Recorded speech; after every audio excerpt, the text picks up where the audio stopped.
Welcome to their 4.0 podcast, a show about building bridges across cultures and enhancing intercultural dialogue and promoting diversity. Their 4.0 project is co-funded by European Union as part of Erasmus Plus program.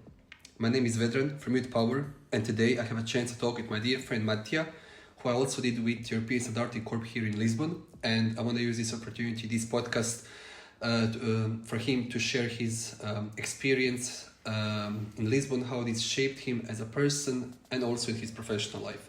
Hi Mattia, how are you? Hello, Vedran. I'm very good. Thanks for having me.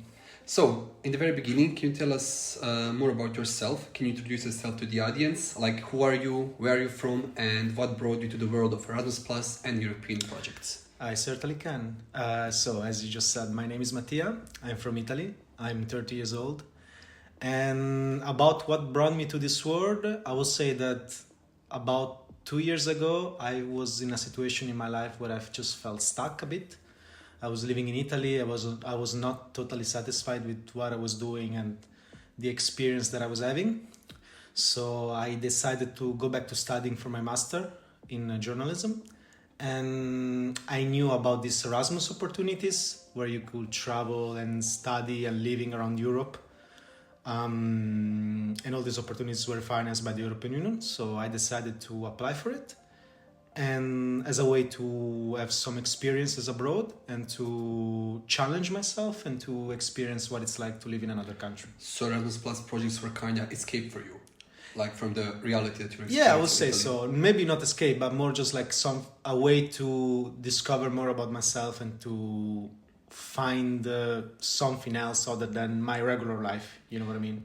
Okay, so what was your first experience with the Erasmus Plus project? And I think you already kind of answered this question, like what motivated you to get involved? So my first experience was through the university. I participated in a semester abroad. Actually, it was almost a year abroad in Vilnius, in Lithuania, for my master study. And the experience was overall amazing for me in terms of discovering myself and discovering new things about myself and making friends and experiences. And yeah, the first motivation I would say for me to get involved was just to experience what it was like to live in another country, to challenge myself, have to step out of my comfort zone. Okay, so you mentioned your first Erasmus experience was Lithuania, right?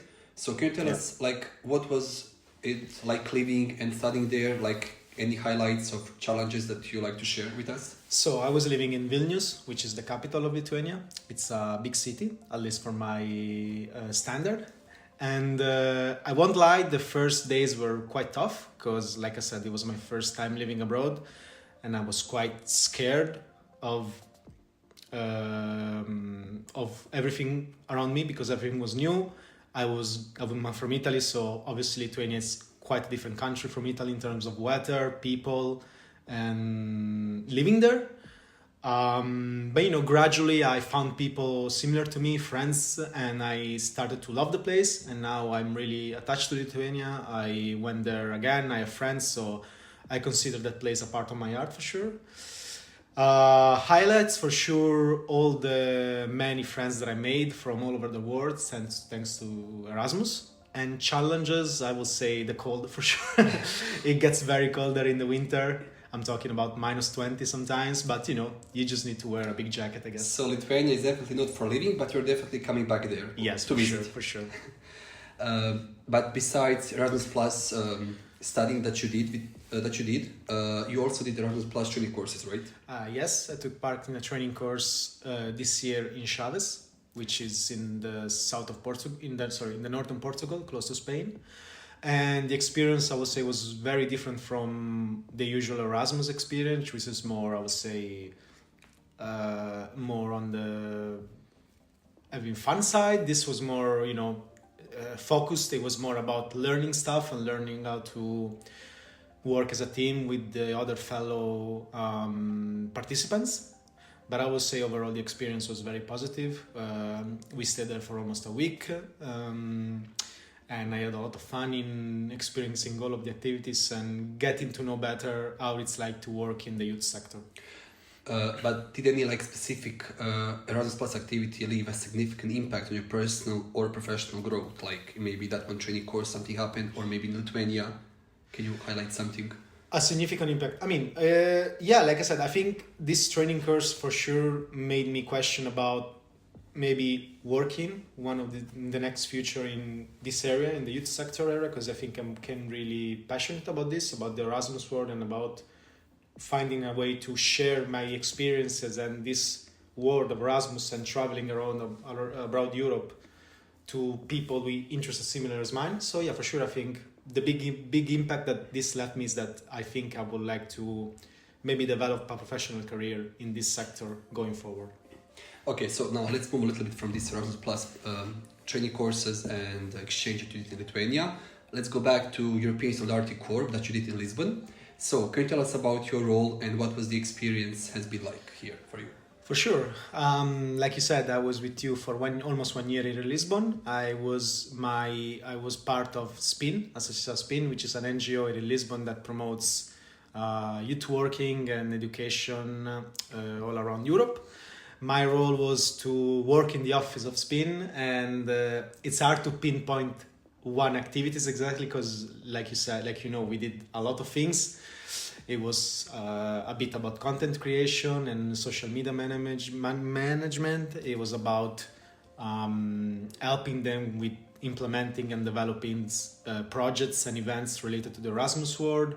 Sometimes it was maybe more mundane activities, just like office activities or cleaning and helping them with reception for the guest of the training course or youth exchanges, etc.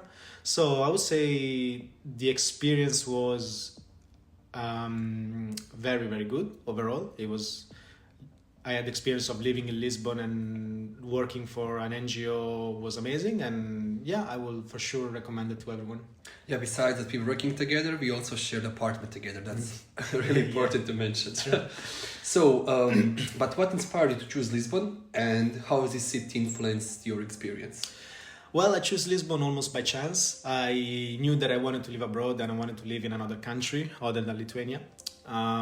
Lisbon and Spain came very unexpectedly, honestly. I just applied for a lot of projects, and this particular project in Lisbon sounds very inspiring. But I'll be honest, before this, I never really had any aspiration of living in Lisbon before. I knew that it was a nice city, but I'd never been there, so I was never particularly attracted to it. And now I have to say, 1 year later, I fell in love with the city and all the opportunities that the city can offer. So yeah, I would say the city influenced very positively my experience because, it was just an amazing city to live for a year, and I met so many great people during this period. I mean, Lisbon is definitely that city. Yeah. But I'm curious actually about the next one, like how this experience, like 1 year being here in Lisbon, shaped you as a person that you are right now. I think after this year, I can definitely say that I'm more confident in myself. I now look at what's after this with a more positive approach. I think I'm more calm about the challenge that I will face, and I know that this volunteering experience and living in a city like Lisbon taught me that sometimes it's okay to feel stressed, sometimes it's okay to feel nervous, sometimes it's okay to feel a bit down, but you also know that you have to surround yourself with people that love you and people that think about the same way as you, and it will be fine. You will be able to rise to the challenge and you will be able to find what's next for you in a positive approach. Okay, so what would you say to someone who is unsure about joining Erasmus Plus or European Solidarity Corps? Like any advice, in short? I will say that I understand fears or lack of motivation, but to the person that is thinking about it, I would say just go for it, because it can literally be an experience that can change your life, because you will meet people from all over the world, you will experience something else. So yeah, I think this is just whatever is the experience, whether it's volunteering, studying, internship, you just take it. and I promise you it will be one of the best experiences of your life. So definitely no regrets. No regrets. Yeah. Okay, since this chapter is closed for you, Yeah. this one in European Solidarity Corps as part being member in Spain in Lisbon. So what's next for you? Like, do you have plans for more international experiences or ways to stay involved in these programs? Yes, I definitely want to have more international experiences, whether this be in Erasmus, in the Erasmus world, or in general, I still don't know. But for sure, these last 2 years taught me that I really like to live abroad, and I would like to continue doing that. So I will look for something else, whether in Lisbon or in other countries, to keep improving myself and to keep challenging myself and to keep experiencing what it's like to live abroad and to meet people that are from other countries. Thank you, Mattia, for doing this interview with me. Thank you very much, Vedran. Thank you for joining us on the Dare 4.0 podcast. This project is co-funded by European Union through Erasmus Plus virtual exchange program, supporting innovation and connection in a globalized world. If you enjoyed today's episode, please subscribe and share it with others.